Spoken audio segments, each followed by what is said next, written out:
Baik Jasmine dan pendengar RRI. Baik, Jasmine dan pendengar dimanapun Anda berada, terima kasih Anda masih bersama kami, Radio Republik Indonesia, Toli-Toli dipancar luaskan dari kawasan Puncak Kabinuang 93. Pendengar kita masih bersama dalam Lintas Pagi Toli-Toli, sesi dialog interaktif untuk edisi hari ini. Dan kita mendengarkan insiden yang cukup tentu membuat kita prihatin begitu ya. Pada hari Rabu kemarin ada insiden di Kabupaten Buol, di mana ada warga yang mengambil paksa jenazah pasien COVID-19. Nah, stigma terhadap pelayanan medis begitu kuat beredar di masyarakat yang menilai bahwa pada saat pasien masuk ke pelayanan kesehatan, baik itu puskesmas maupun rumah sakit, ini di-COVID-kan, sehingga banyak yang sakit enggan berobat. Akibatnya penyebaran COVID-19 begitu meluas, termasuk di wilayah Toli-Toli dan Buol. Pagi ini kami akan menghadirkan sejumlah direktur rumah sakit, juga Kepala Dinas Kesehatan Provinsi Sulawesi Tengah untuk memberikan gambaran kepada publik bagaimana sebenarnya diagnosa yang dilakukan terhadap pasien COVID-19 dan bagaimana memutus stigma atau menghentikan stigma yang begitu kuat terhadap pelayanan medis yang pada akhirnya menyulitkan kita untuk keluar dari pandemi COVID-19. Saya akan perkenalkan narasumber yang hadir pagi ini. Yang pertama, Bapak Dr. Ikomang Adi Sujendra, Kepala Dinas Kesehatan Provinsi Sulawesi Tengah. Selamat pagi Pak Komang.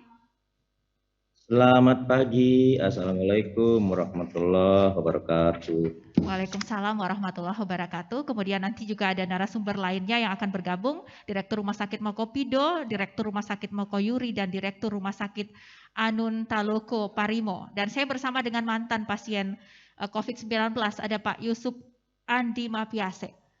Assalamualaikum Pak Yusuf. Waalaikumsalam warahmatullahi wabarakatuh. Baik, nanti kita buka sesi juga bagi pendengar untuk bergabung di 085242486001. Pak Dr. Komang, saya mau ke Pak Yusuf terlebih dahulu supaya Pak Komang juga bisa mendengarkan begitu ya aspirasi dari publik.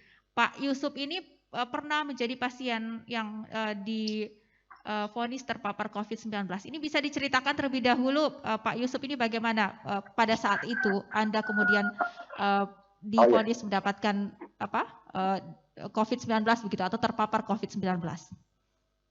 Ya, terima kasih banyak. Assalamualaikum warahmatullahi wabarakatuh.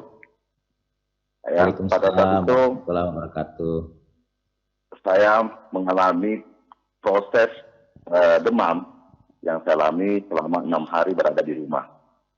6 hari di rumah, demam, rasa tulang rasa ngilu, flu berat, batuk, dan juga ya indera perasa, indera penciuman itu hilang selama 3 hari di rumah. Nah, karena kekhawatiran saya ke rumah sakit, karena adanya desas-desus bahwa setiap orang yang ke rumah sakit pasti di-COVID-kan. Nah, inilah yang menahan diri saya untuk tidak ke rumah sakit, bertahan selama 6 hari di rumah. Namun, karena sudah kondisi saya sudah mulai memburuk dan saya sudah merasakan bahwa batuk saya sudah semakin parah, saya ke rumah sakit pada saat itu hari Lebaran Idul Adha. Saya paksakan dengan pikiran, apapun yang terjadi harus ke rumah sakit. Mau divonis COVID, mau divonis apapun, saya harus sembuh. Itu adalah pemikiran saya. Setelah teman mengantar saya ke rumah sakit, proses jalan seperti biasa. Saya diperiksa sesuai SOP-nya, di swab dulu, setelah di swab, saya menunggu beberapa saat dan disampaikan kepada saya bahwa saya reaktif. Saya diinfus, saya diperiksa seluruh badan saya. Nah, memang disinilah memang kalau saya lihat ada beberapa miskomunikasi yang seharusnya tidak mengatakan bahwa Anda terpapar COVID, tapi seharusnya hasil swab antigen adalah reaktif. Betul. Nah, ini mungkin para kawan-kawan perawat ini sudah menyampaikan mungkin reaktif, tapi salah tanggap oleh para keluarga pasien. Nah, setelah menjalani prosesnya itu, saya langsung dibawa untuk inap di ruang isolasi, di salah satu ruang isolasi, tepatnya di Bukacente, 2 kamar, itu saya berdua dengan pasien yang reaktif juga, karena pemikiran saya berdasarkan membaca di buku dan literatur bahwa reaktif itu belum tentu COVID, karena antigen itu mengecek kalau memang ada virus Nah, itu dia langsung pasti reaktif. Mau dia TBC, mau dia flu, mau dia apa. Tapi pada saat itu saya tidak memikirkan COVID saya. Yang saya pikirkan bagaimana saya harus sembuh dari COVID-19. Baik, ditahan di situ dulu. Demam. Pak Yusuf, nanti kita akan menggali lagi pengalaman Anda, tapi saya mau tahan di situ dulu ya, Pak Yusuf. Saya mau ke Pak Dr. Komang. Pak Dr. Komang, inilah kemudian yang terjadi di masyarakat begitu ya, bahwa pada saat masyarakat sakit, ini ada kekhawatiran datang ke fasilitas medis, khawatir divonis COVID-19, bahkan ketika divonis juga banyak yang sekarang ini menolak begitu. Ini bagaimana Pak Dokter melihat fenomena ini? Baiklah, selamat pagi. Assalamualaikum. Pak Yusuf ini alamatnya di di Toli-Toli ya? Oh iya. Perkenalkan, saya Dr. Komang ya. Saya juga termasuk keluarga Toli-Toli ya. Karena istri saya orang Toli-Toli. Saya juga pernah bertugas di Buol pada tahun 90 sampai 94, kemudian 94 sampai 98 di Puskesmas Bogor Tua ya, sebagai dokter puskesmas ya. Memang COVID ini memang penyakit yang memang harus kita secara bersama-sama harus pahami sebetulnya, tapi tidak cukup saja dari pihak kesehatan saja yang harus mensosialisasikan. Seharusnya sosialisasi tentang penyakit ini mulai daripada bagaimana pencegahannya, protokol kesehatannya, kemudian penanganannya juga, itu sosialisasinya harus sampai memang ke masyarakat yang paling bawah, sehingga Satgas COVID itu bertingkat mulai dari Satgas tingkat nasional, Satgas tingkat provinsi, kabupaten, kecamatan, dan ada sampai ke tingkat desa kelurahan. Nah, mengenai masalah COVID ini memang menimbulkan stigma di masyarakat, dan masyarakat banyak yang takut ya, takut karena memang perawatan penanganan COVID ini kan penyakit menular ya, penyakit menular, jadi dia memiliki strategi perawatan yang memakai istilah isolasi, karena dia menular, di mana menular melalui saluran pernapasan yang melalui percikan droplet ya, partikel kecil, baik itu melalui bersin, baik itu melalui batuk, melalui pembicaraan, bisa menular ke orang lain apabila kita tidak memakai masker, baik itu yang terpapar, baik itu yang tidak terpapar. Ya. Oleh karena itu menjadi masalah, sehingga pada waktu pasien itu kita rawat, kita nyatakan sebagai COVID, dia harus diperlakukan pada ruangan khusus, ruangan isolasi, dan tentu tidak boleh ditemani oleh keluarga. Nah, itu juga menimbulkan rasa ketakutan, baik itu bagi pasien, dan tentu juga kekhawatiran, baik dari keluarga, kan tidak langsung bisa menemani, terutama kalau kondisi penyakitnya agak serius gejalanya. Nah, adapun mengenai penyakit COVID itu, sebenarnya tidak ada istilah meng-COVID-COVID-kan, namun sebenarnya semua prosedur itu tentu diawali dari COVID itu sendiri, kan ada beberapa tingkatan gejalanya. Ada tanpa gejala, ada gejala ringan, ada gejala sedang, ada gejala berat, dan ada yang gejala kritis atau pasien kritis. Gejala tanpa gejala itu ya, dia terkonfirmasi melalui pemeriksaan swab, baik itu antigen, baik itu PCR. Baik, tetapi Pak Komang, seperti pengalaman yang dirasakan oleh Pak Yusuf, adanya kekhawatiran untuk datang ke fasilitas medis karena khawatir nanti divonis COVID-19, akhirnya bertahan selama 6 hari di rumah. Dan secara umum juga dari beberapa kali wawancara kami dengan warga, kemudian opini publik tadi pagi, mayoritas merasakan seperti itu, khawatir datang ke fasilitas medis begitu. Ini bagaimana Pak Komang menjelaskan ini ke publik soal COVID-19 atau diagnosa COVID ini, Pak? Ya, kalau memang masyarakat mengalami suatu gejala tertentu, jadi sebenarnya ini kan penyakit ini bisa terdiagnosis melalui suatu pelacakan kasus. Kalau pada pelacakan kontak erat atau tracing, tracking itu ditemukan misalnya suatu kasus COVID pada kontak erat, itu dinilai lagi apakah tanpa gejala atau hanya gejala ringan.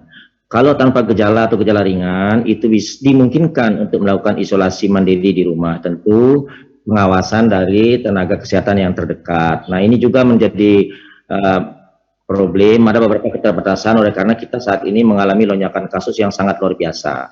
Tentu keterbatasan daripada SDM yang mengawasi pada saat isolasi mandiri itu sudah di beberapa kabupaten kota sudah dilakukan upaya-upaya dengan melibatkan relawan-relawan dan menggunakan teknologi WhatsApp, kemudian komunikasi telemedicine, tetapi belum sepenuhnya juga mutakhir. Baik. Nah, adapun yang di rumah sakit tentu yang bergejala sedang dan berat, yang batuk, sesak, demam, disertai komorbid diabetes, hipertensi. Baik. Nah, kalau memang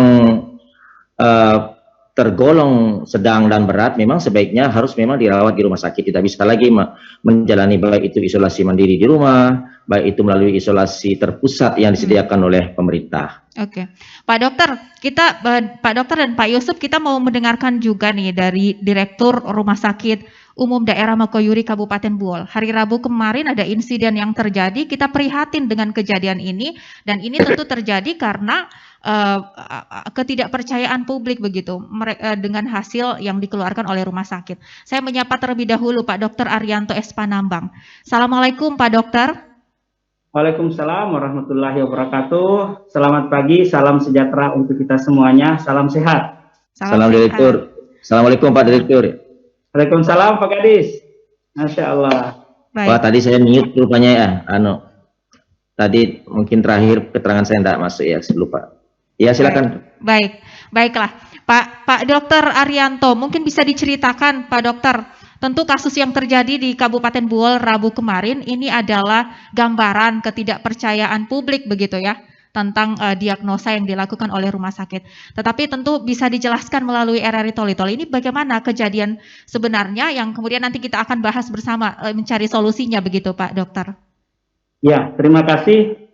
Assalamualaikum warahmatullahi wabarakatuh. Salam sejahtera untuk kita sekalian, pemirsa RRI di mana saja berada. Yang saya hormati Pak Kadis Kesehatan, kemudian narasumber yang lain mungkin sudah aktif tapi mungkin tidak nampak ini videonya. Rekan dari RRI Toli-Toli bersama semua kru yang hadir, masyarakat yang mendengarkan yang saya banggakan. Terkait dengan insiden yang terjadi di RSUD Makoyuri Kabupaten Buol, itu dapat kami jelaskan bahwa pada tanggal 17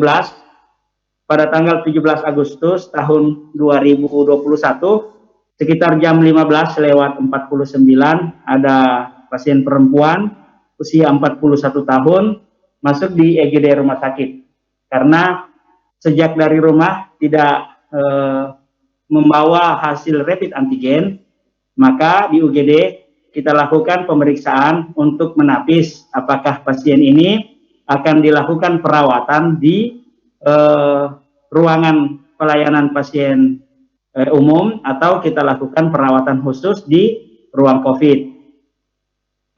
Saya sampaikan bahwa di Buol kami telah bersepakat dengan Kadis Kesehatan dan Puskesmas untuk setiap pasien yang akan dirujuk ke rumah sakit, kita berharap agar didahului dengan pemeriksaan rapid antigen. Rapid antigen terlebih dahulu di pelayanan primer tempat pasien ini dirujuk. Sehingga pertama kita akan langsung bisa memisahkan apakah pasien ini mampir dulu di IGD umum atau dia langsung ke IGD COVID. Yang kedua, kita bisa dengan cara begini memperbaiki respon time kita terhadap pelayanan. Nah, saya informasikan bahwa Rumah Sakit Buol adalah satu-satunya rumah sakit rujukan. Dan karenanya kami harus memastikan kepada masyarakat bahwa rumah sakit kita tidak dikhususkan untuk COVID dan juga melayani pasien-pasien umum seperti sedia kala, walaupun ada beberapa tempat tidur yang kita sudah khususkan untuk pasien-pasien COVID. Kemudian terjadi insiden tersebut, ini bagaimana kronologisnya Pak Arianto? Setelah saya ceritakan secara runut biar semua kita mendapatkan informasi yang jelas. Jadi setelah di UGD dilakukan pemeriksaan rapid antigen, hasilnya itu positif. Nah, sebagaimana SOP yang sudah ada di semua rumah sakit, ketika hasil rapid antigen positif, kita akan sampaikan kepada pasien, kepada keluarga, bahwa ini berkonsekuensi pada tindak lanjut perawatan. Kita memiliki ruang perawatan COVID, dan ada form persetujuan untuk perawatan di ruang COVID yang ditandatangani oleh keluarga. Nah, proses itu sudah dijalani. Ada anak pasien atau almarhumah ini yang menandatangani surat persetujuan perawatan di ruang COVID. Nah, tanggal 17 itu kita sudah masukkan ke ruangan perawatan COVID. Ya, sampai dengan besoknya kita pantau terus perkembangan kesehatannya. Ya, qadarullah, dengan izin Allah, keesokan harinya tanggal 18 Agustus 2021 sekitar jam 19.25 pasien ini meninggal dunia. Nah, prosedur selanjutnya dari nakes kita, dokter yang ada di ruang perawatan menyampaikan kepada keluarga bahwa sesuai dengan revisi protokol pelaksanaan penanganan COVID, maka pasien yang meninggal di ruang perawatan COVID akan kita lanjutkan dengan pemulasaran jenazah secara COVID. Nah, ketika kita sampaikan ini, keluarga termasuk suami tidak menerima.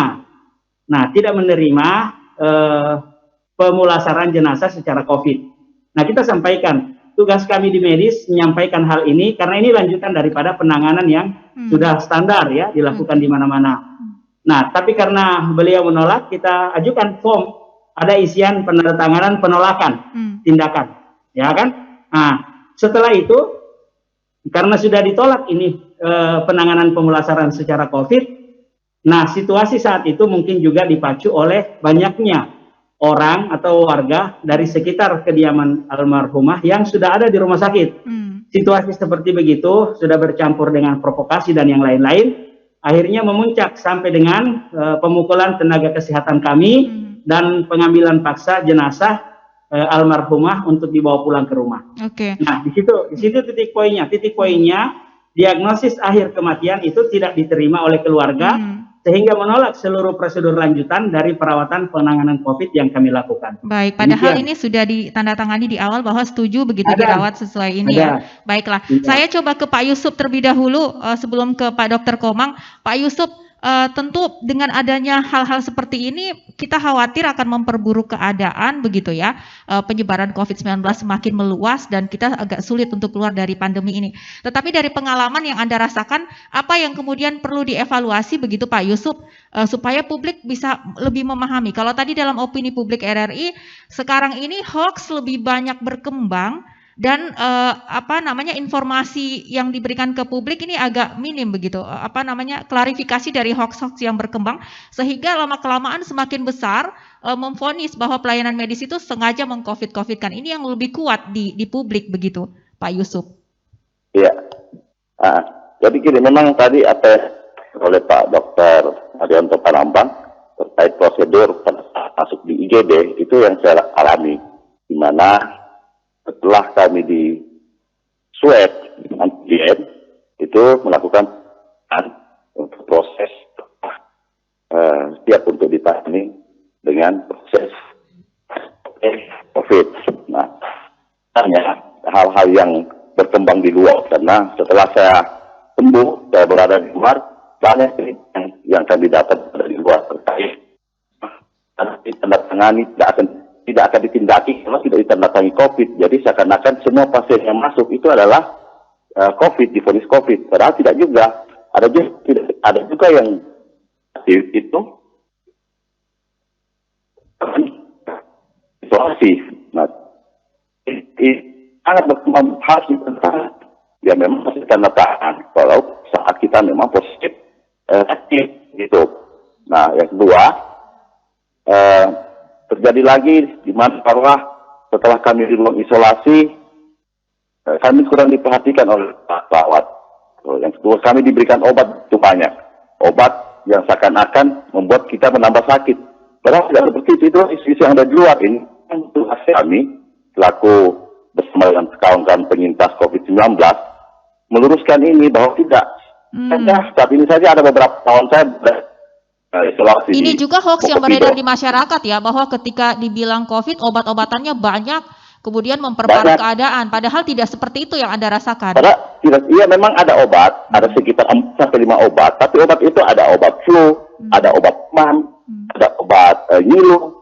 Jadi memang jumlahnya ya 4 berdasarkan kita. Itu masih ada 5 obat ditambah vitamin. Ada 2 vitamin, Profit kalau saya ingat saya itu ada. Karena obat ini saya foto juga. Nah, tapi bukan obat yang menurut cerita-cerita di luar, malah obat-obat itu menambah sakit kita, membuat kita mati. Tidaklah seperti itu. Inilah hoax inilah yang keluar, yang menurut saya dikeluarkan orang-orang yang takut. Ya. Dengan disuntik vaksin, yang takut dengan takut dengan masuk ke awalnya juga itu.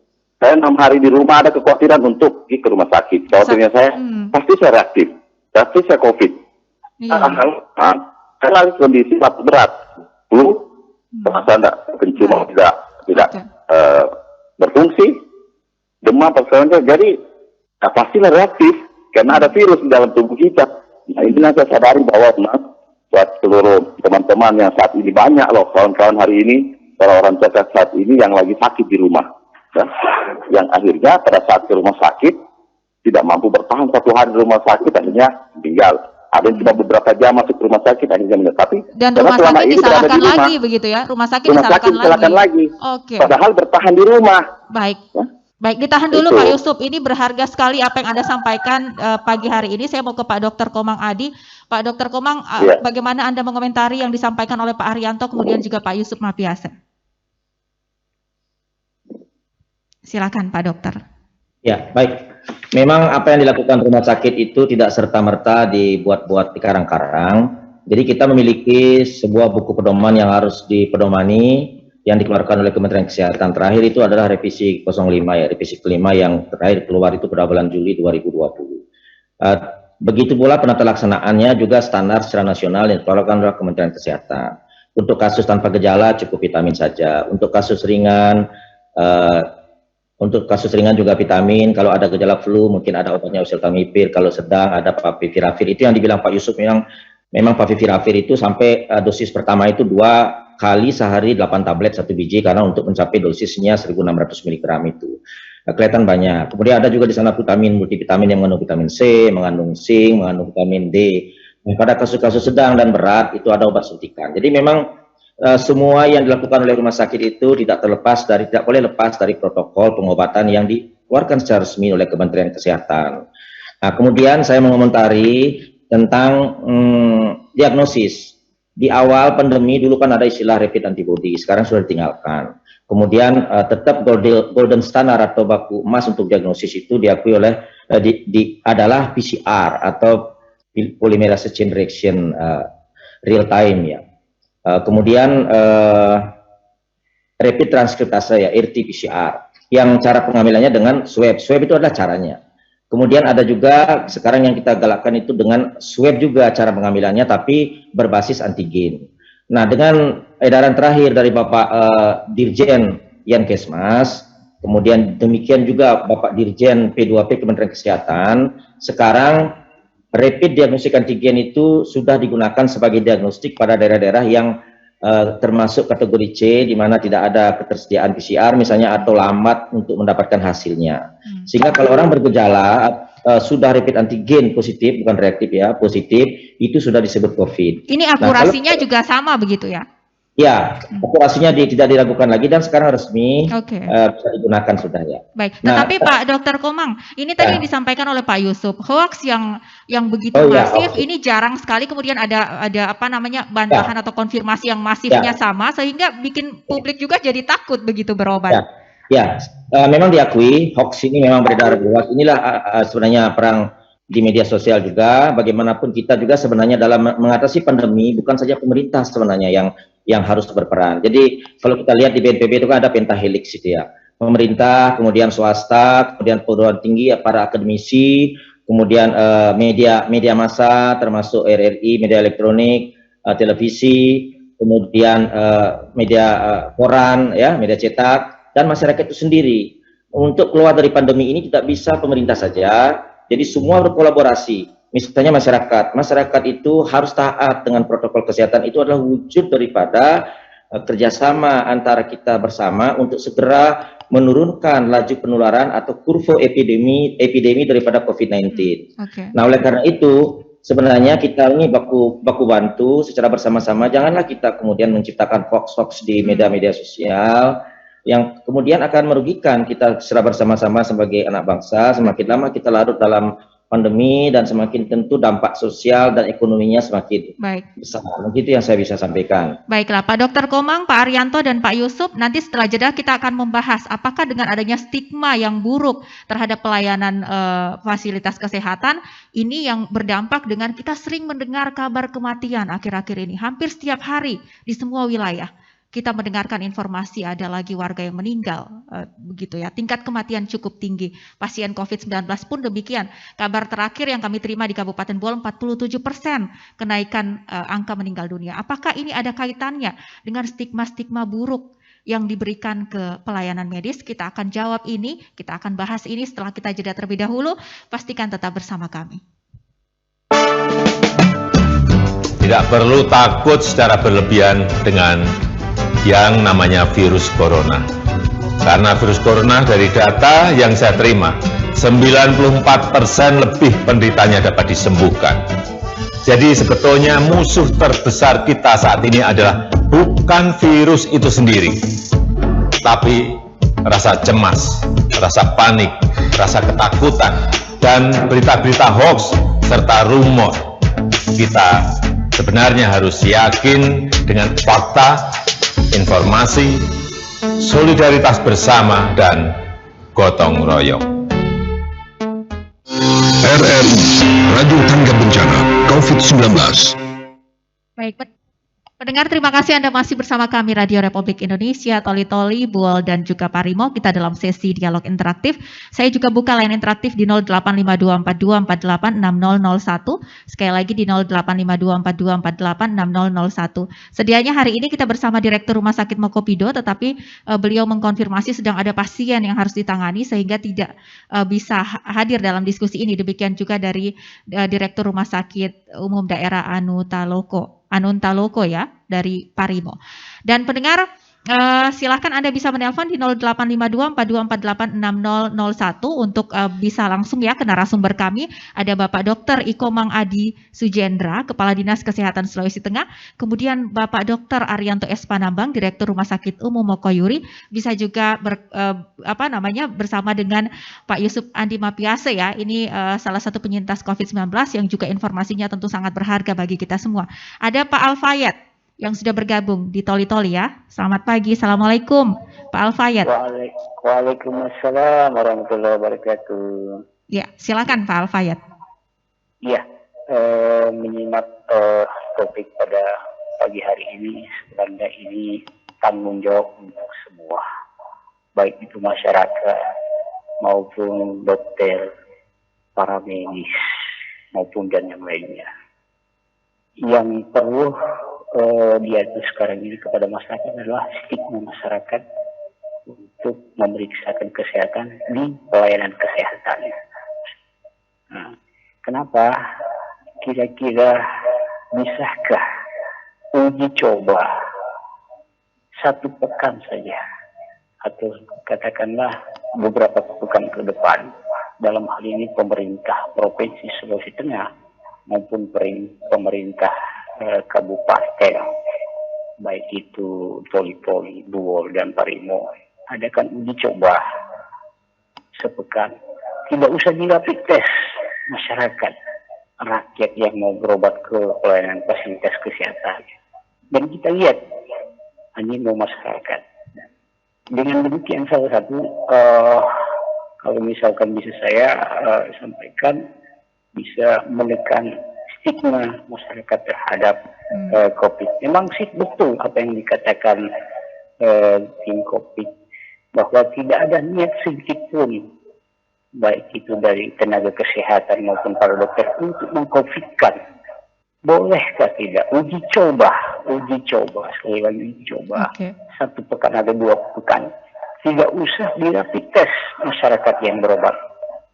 Demikian ada prosedur atau apa Protokol diharuskan kesehatan lewat. saja yang kemudian diterapkan begitu ya dengan ketat. Baik. Iya, Ya, Pak Mbak Alfayet, saya Nanti. sudah bisa menangkap Pak Alfayet apa yang disampaikan. Terima kasih banyak ya, Iya, Pak satu lagi Alfayet. Mbak, bisa lagi, satu lagi. Iya, Satu silakan. lagi. Iya. Kemudian yang terpenting, kemudian bisakah tidak, dalam ini kan otonomi daerah untuk pemerintah kita Sulawesi maupun kabupaten meninjau kembali alat kesehatan yang digunakan itu. Apakah sebaiknya kita PCR di laboratorium yang memang betul-betul yang memiliki SN yang bisa diandalkan seperti laboratorium kesehatan yang ada di provinsi Sulawesi maupun laboratorium di Badan POM. Oke, ini yang lebih yang terpenting. Alkes ini sekarang bisa ditinjau kembali ataukah dikalibrasi atau diterak kembali atau bagaimana caranya? Baik, Pak Alfayet. Terima kasih. Ya, terima kasih banyak Pak Alfayet. Ini bisa dijawab oleh Pak Dr. Komang Adi langsung ya, selaku Kadis Kesehatan Provinsi Sulawesi Tengah. Silakan Pak Komang. Ya, Pak Alfayet ya. Ya. Pak, saya tidak terlalu dengar. Ya, Assalamualaikum Pak. Jadi usul ini memang kita ini harus untuk menangani pandemi harus bekerja dalam satu sistem ya. Sistem, jadi tidak boleh kita artinya berjalan uji coba yang tidak berbasis suatu bukti ilmiah ya. Jadi ini memang sudah suatu patron ya, suatu SOP, suatu yang tidak dibuat-buat. Jadi memang harus dilakukan. Jadi antara 5T, 5M dan 3T itu adalah berbarengan. Jadi 5M itu sudah kita ketahui, itu masker, jarak, cuci tangan dengan sabun sesering mungkin. Kemudian yang keempat menjauhi kerumunan, yang kelima adalah mencegah atau membatasi mobilitas. Tetapi ini tetap tidak boleh ditawar-tawar. Kemudian dari segi kita dari pemerintah yang memfasilitasi adanya tracing, kemudian penanganan kasus ya, testing, kemudian tracing dan treatment. Nah itu tujuannya apa? Tujuannya adalah dua hal ini dikombinasi, tetap jalan protokol kesehatan. Tujuannya adalah apabila ada yang terkonfirmasi belum sempat dites, dia juga tidak akan menulari kepada orang yang yang belum terkonfirmasi atau belum tertular. Nah sementara itu supaya tidak terus terjadi penularan di masyarakat secara diam-diam tanpa kita ketahui, tetap kita lakukan testing. Apabila ditemukan seseorang yang positif antigennya, kemudian kita harus mereka isolasi. Kalau tanpa gejala cukup di rumah, tapi dengan aturan-aturan. Kalau untuk alat kesehatannya bagaimana Pak? Katanya harus di laboratorium. Untuk tuli-tuli Pak Alfayet ya, kemarin kami Dinas Kesehatan Provinsi sudah mengirim staf ke tuli-tuli. Kebetulan saja memang alatnya sudah ready untuk dirakit. Itu bantuan dari BNPB, tentu tidak diragukan lagi nanti akan keakuratannya. Itu PCR di Rumah Sakit Tuli-Tuli. Kami sudah kirim ke stafnya, mungkin lanjut ke BOL, kepala bidang kami itu kepala bidang Yankes ya. Nanti hasil daripada checklist persyaratan yang sudah dipenuhi di Rumah Sakit Tuli-Tuli itu kami akan berikan rekomendasi untuk dilanjutkan ke Litbangkes Kementerian Kesehatan. Kemudian untuk Kementerian Kesehatan kasih izin dia untuk diberikan username, password dan seterusnya untuk masuk di sistem online daripada pemeriksaan. Oke. Artinya dari pemerintah sudah mulai memperbaharui ini begitu ya? Betul, sudah. Oke, baiklah. Kita punya penelpon lagi, saya coba terima, ada Pak Munafri. Pak Munafri ya, yang bergabung pagi ini. Halo, Assalamualaikum, selamat pagi Pak Munafri. Silakan Pak Munafri. Pak Munafri? Ya, sayang sekali tidak bisa terdengar ya suara saya oleh Pak Munafri. Nanti bisa ditelepon lagi Pak Munafri.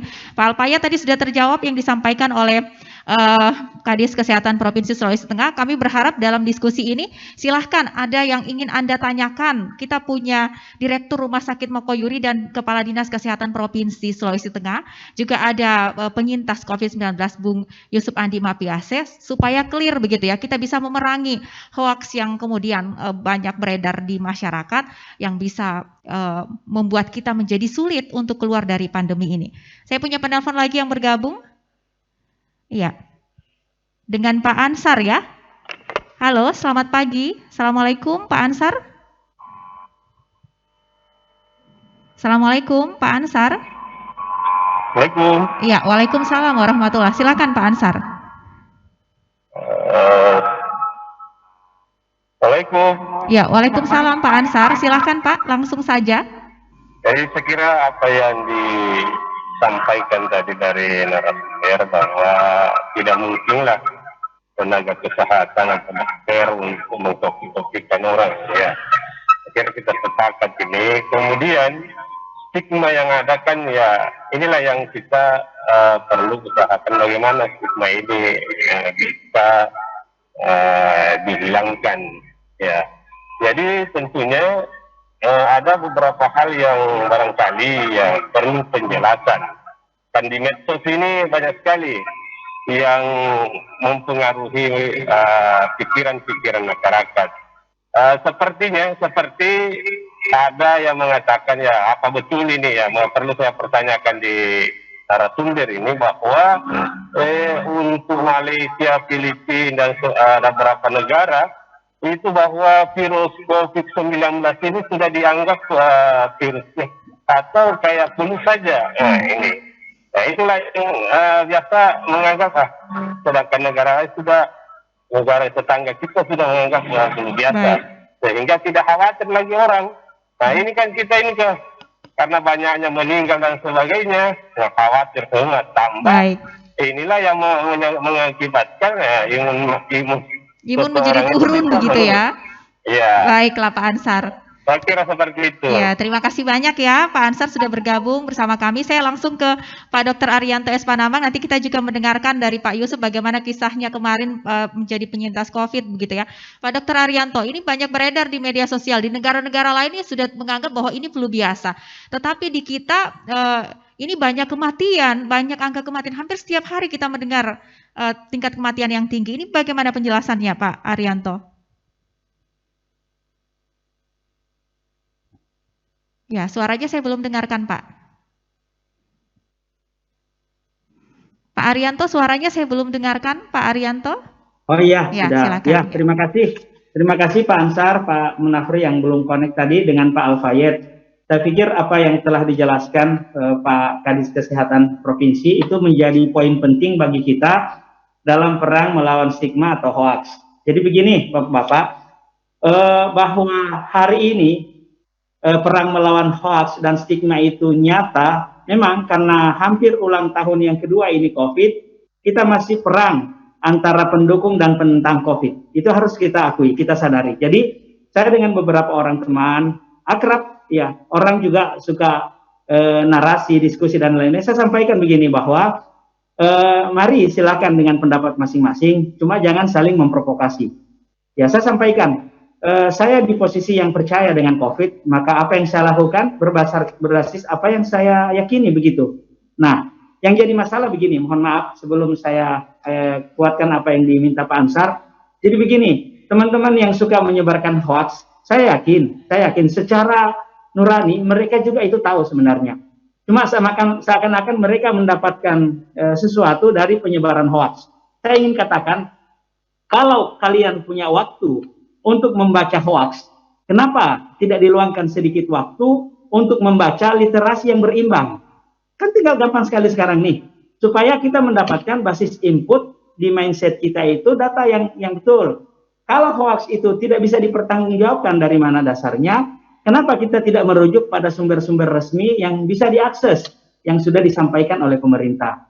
Nah, ini juga menjadi kendala. Banyak waktu untuk mengakses hoax, ini, tapi tidak punya waktu untuk mendapatkan atau meluangkan waktu mengakses informasi yang berimbang. Itu satu. Kemudian yang kedua, tentang kematian ya, khusus di Kabupaten Bor sampai dengan tanggal 19 Agustus kemarin, ada 37 kematian. Dan saya perlu tekankan bahwa data ini, data yang 37 kematian ini sejak kami menangani COVID ya di Maret 2020. Kalau kita detailkan kembali ini data, maka 21 kematian dari 37 yang dirilis kemarin, itu terjadi dalam 19 hari terakhir. Baik, tetapi Pak Arianto, kalau kita kaitkan antara stigma terhadap pelayanan medis dengan tingkat kematian yang tinggi, sehingga seperti yang terjadi pada Pak Yusuf, diceritakan oleh Pak Yusuf, 6 hari sakit, nanti kemudian kondisi parah, akhirnya Pak Yusuf yakin bahwa apapun hasilnya saya harus ke rumah sakit begitu. Karena ini kan orang datang ke rumah sakit dengan kondisi berat atau bagaimana? Betul. Jadi begini, saya ingin klarifikasi ya. Kenapa kematian banyak di rumah sakit? Nomor satu, karena pasien yang datang itu sudah dalam kondisi berat, dalam kondisi kritis. Ketika mereka masih bisa menangani, masih bisa bertahan, itu saya yakin mereka, pasien-pasien isolasi mandiri ini mungkin lebih dari setengah. Di antara mereka mencoba bertahan dengan kemampuan mereka, dengan informasi yang mereka miliki, dengan terapi dari orang-orang penyintas yang mereka kenal. Tapi ketika mereka masuk di area sesak napas, mereka tahu bahwa tidak ada tempat lain untuk mendapatkan oksigen kecuali rumah sakit. Nah, ini yang pertama, mereka datang sudah dengan saturasi yang buruk, ya, sudah komplikasi kemana-mana, sehingga mengejar untuk menormalkan kembali itu lama. Kemudian yang kedua, pasien-pasien yang isolasi mandiri tidak mengkonsultasikan perkembangan gejala yang mereka rasakan. Dan satu yang ingin saya sampaikan, ada fenomena happy hypoxia, di mana happy hypoxia ini orang sudah dengan saturasi yang rendah, kurang dari 95, tapi dia masih merasa enjoy. Di titik tertentu, tiba-tiba kesulitan bernapas, tidak cukup lagi waktu yang dimiliki untuk datang di pelayanan kesehatan. Nah, ini. Dan hoax pada saat ini, terus terang, saya juga punya banyak teman di sini yang berinteraksi, saya sampaikan kepada mereka, seandainya Anda bergabung di grup yang hoax, apa keuntungan langsung yang Anda dapatkan kecuali kerugian? Kenapa? Ketika Anda sakit, tidak bisa berbagi dengan teman-teman yang hoax itu, yang bersinergi untuk menyebarkan hoax.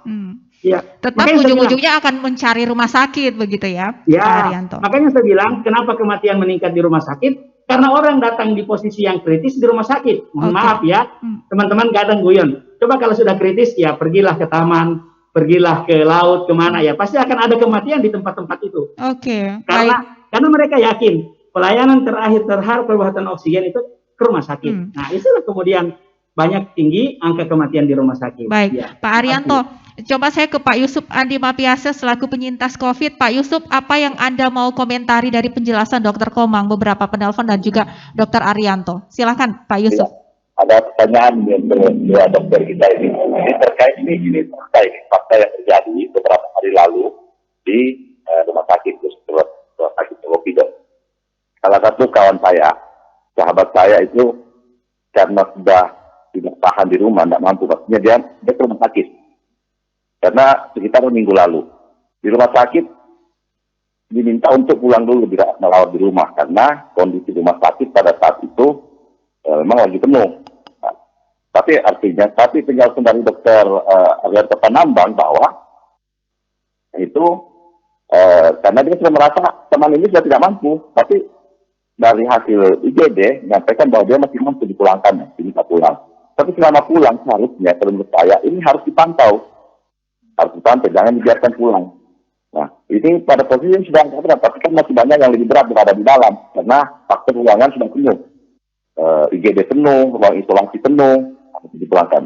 Terus 2 hari kemudian dia balik lagi, tapi masih diminta untuk rawat di rumah, padahal dia sudah batuk parah. Nanti benar-benar dia tidak mampu baru bisa diterima. Betul. Tapi alhamdulillah saat ini kondisinya di Bukit Cengkeh sudah lumayan. Nah, ini satu kejadian yang membuat akhirnya dimainkanlah peran oleh para pembuat-pembuat hoax ini di luar. Wah, ada begini ditolak. Nah, yang kedua buat Pak Komang Pak Arianto, ini beberapa hari lalu juga ipar saya dari Jakarta Selatan tiba-tiba dilarikan ke rumah sakit Tokopedo Toli. Subuh tiba, langsung proses di swab negatif. Setelah negatif, kemudian dipindahkan di ruang ICU yang bukan untuk pasien COVID. Jam 9 pagi, itu di swab lagi, tutup hidung, ambil sampel, katanya untuk PCR. 15 menit kemudian, saya ada di ruangan itu, di ruangan itu, karena saya anggap itu ruangan steril, dan untuk COVID, tiba-tiba disampaikan bahwa hasilnya negatif.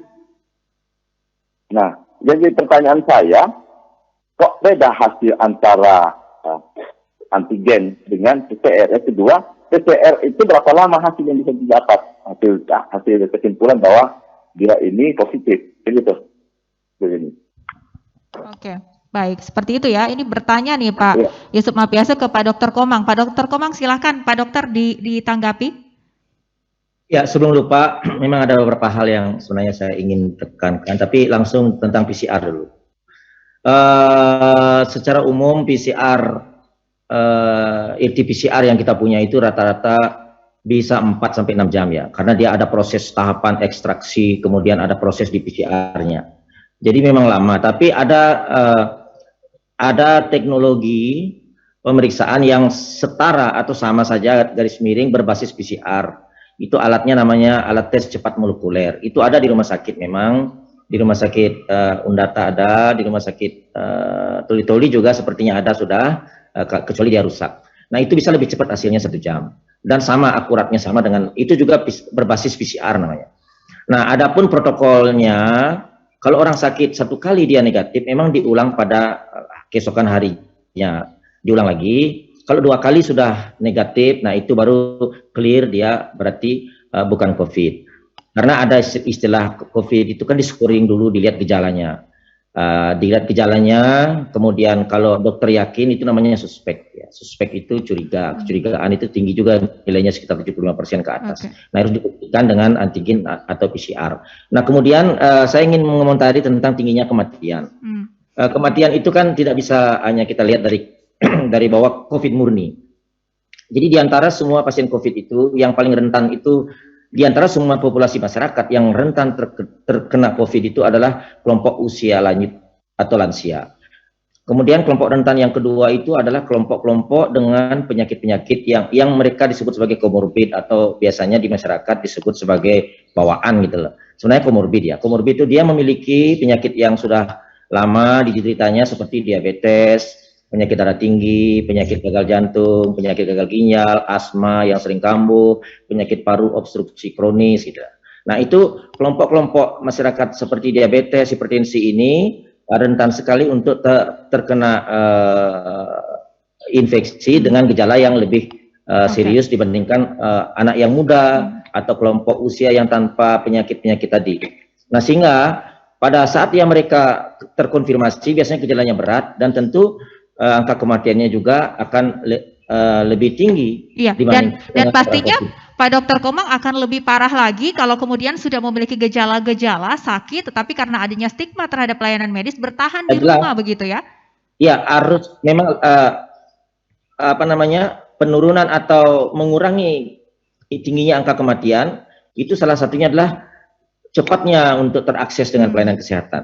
Sehingga dulu di awal itu sedangkan OTG saja di awal-awal tahun lalu itu tidak dikasih dirawat di rumah. Kemudian akhirnya OTG dikasih. Ringan juga begitu, ringan awalnya jangan di rumah, kalau bergejala paling tidak di rumah sakit darurat atau misalnya di pusat-pusat isolasi terpusat daripada pelayanan COVID-19. Tetapi harus kita lihat akhir-akhir ini angka bor rumah sakit itu kan sempat melonjak tinggi ya di awal Agustus itu sampai ada 100% lebih, bayangkan sampai di tenda darurat di rumah sakit di Palu, di Madani misalnya. Tapi sekarang alhamdulillah per hari kemarin itu kumulatif kita Provinsi Sulawesi Tengah bor itu keterisian tempat tidur itu 64%, sudah agak mulai turun.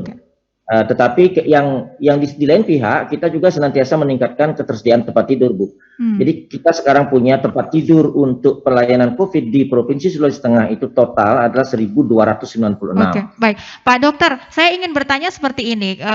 Stigma ini kan erat kaitannya dengan warga yang tidak mau datang ke fasilitas medis pada akhirnya tidak tertolong.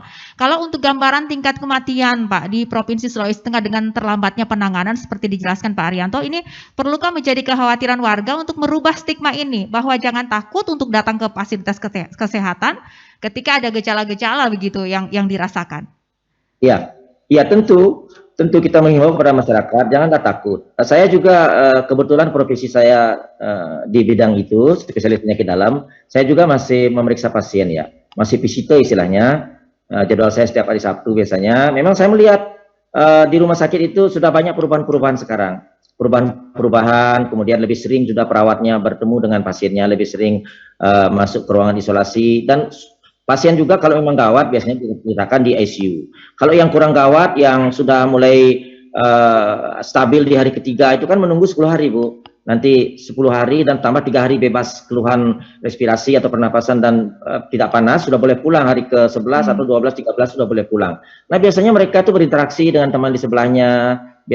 Nah, ini kan harus ada testimoni sebenarnya dari pasien, baik. sebarkan media sosial. Pak Dokter, di bagian akhir karena waktu kita terbatas, Pak Dokter, kita tidak bisa pungkiri juga, Pak Dokter, bahwa ada oknum juga mungkin yang memberikan pelayanan yang tidak sama setiap petugas medis ya. Kita juga tentu mengapresiasi petugas medis yang harus berjuang begitu ya melawan pandemi ini di garda terdepan. Tetapi tidak menutup kemungkinan ada setiap petugas medis kan berbeda-beda karakter, ada yang pelayanannya bagus, ada yang kurang bagus.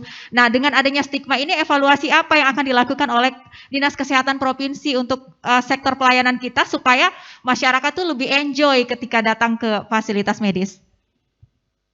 Ya, tentu kelelahan tenaga kesehatan juga harus kita cegah ya. Keselamatan tenaga kesehatan juga kita harus perhatikan. Keselamatan tenaga setelah keselamatan kita bersama.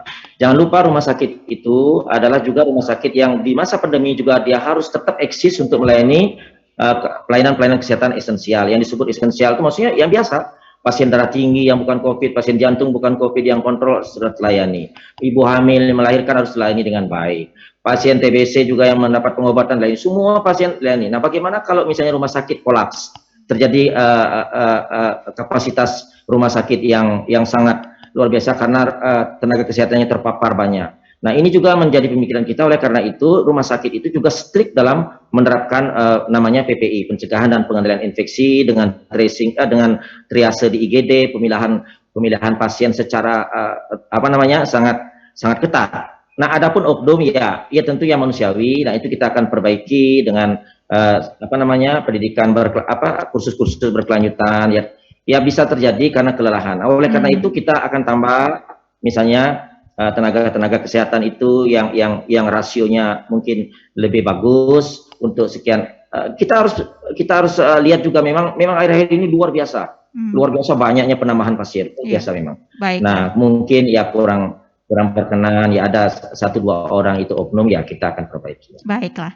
Baik, di akhir saya juga ingin minta closing dari Pak Arianto S. Panambang. Silakan Pak Arianto, apa yang mau disampaikan ke warga yang mendengarkan RRI terutama di Buol, apalagi dengan adanya insiden yang kemarin, Pak Arianto?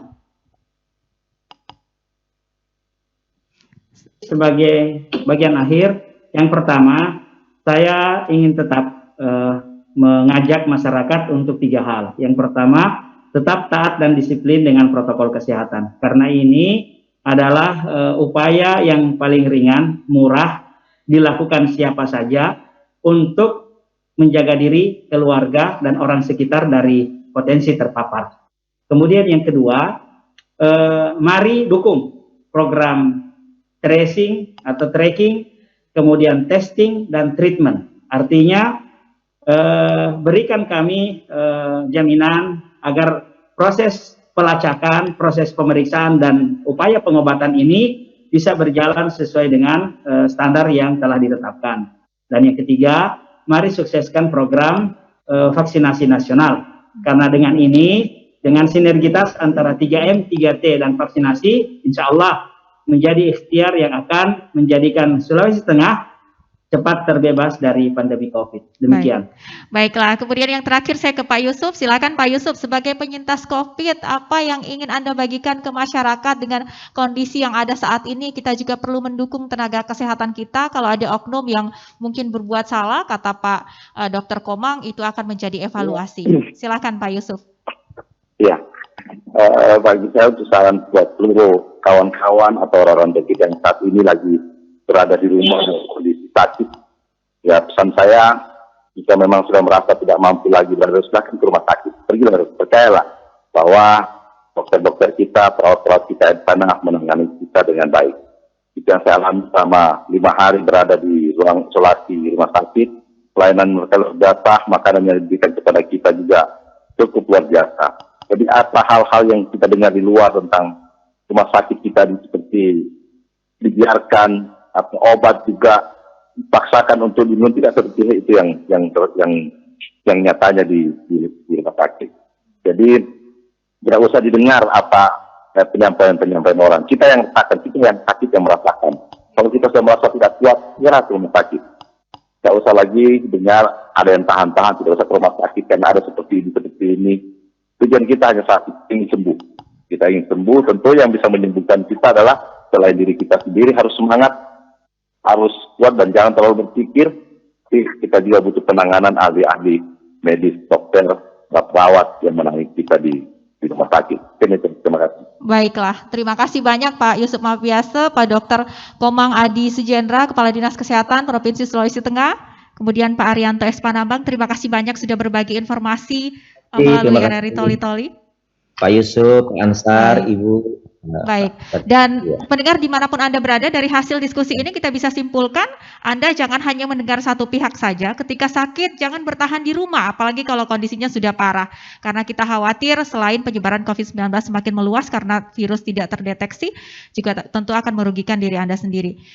Bisa dicoba dulu, kata Pak Yusuf Mapiase, beliau sudah mengalami masuk ke rumah sakit walaupun awalnya 6 hari bertahan di rumah karena takut juga datang ke rumah sakit, tetapi pada akhirnya datang dan mendapatkan pelayanan yang juga dirasakan maksimal. Kalau kemudian ada hal yang kurang, mari dikomunikasikan dengan baik-baik begitu ya. Jangan kemudian terbawa emosi dan pastinya jangan kita menjadi penyebar hoax yang pada akhirnya membuat kita semua sulit untuk keluar dari pandemi ini. Dan kami akhirnya mengakhiri sesi diskusi pagi hari ini. Semoga menjadi bahan referensi untuk kita semua. Mewakili kerabat kerja yang bertugas, saya Susanti Akataba menyampaikan terima kasih dan sampai jumpa.